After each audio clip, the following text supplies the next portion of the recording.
खरं तर काल जे प्रकार घडला तो खरोखर चुकीचा होता म्हणून मी काल सर्व मीडियाच्या माध्यमातून सांगितले की शिवराजने जो प्रकार केला तो चुकीचा केला.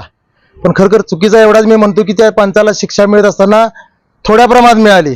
शिवराजने खरं असल्या आज त्याच्यावर जो अन्याय झालाय त्या पंचाला गोळ्या घातल्या पाहिजेत असं माझं स्पष्ट मत आहे. कारण हाच प्रकार 2009 साली माझ्याबरोबर बाबतीतही घडलेला होता. शिवराज आज तिसऱ्यांदा महाराष्ट्र केसरी होणार होता. मीही त्यावेळेस तिसऱ्यांदा महाराष्ट्र केसरी पहिल्यांदा होणार होतो. आणि पंचांच्या चुकीच्या निर्णयामुळं आणि 6 मिनिटाची कुस्ती जवळ 1.5 तास चालवल्यामुळं मी जो अन्याय सहन केला तोच आज अन्याय शिवराज सहन करतोय.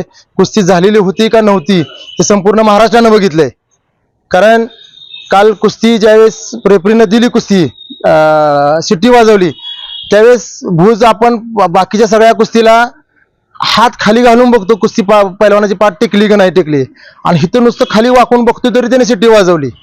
खरं तर ह्या सर्व प्रक्रियेमध्ये पृथ्वीराज मोहोळची कुठंच चुकी नाही मला असं वाटतं. कारण ज्यावेळेस पंच शिट्टी वाजवतो त्यावेळी कुस्ती सोडून आपला विजय साजरा करणं हे त्या पृथ्वीराजचं काम होतं आणि जो पैलवान असतो त्याचं काम असतं की आपण कुस्ती सोडून आपल्या आपल्या साईडला जाऊन उभं राहणं.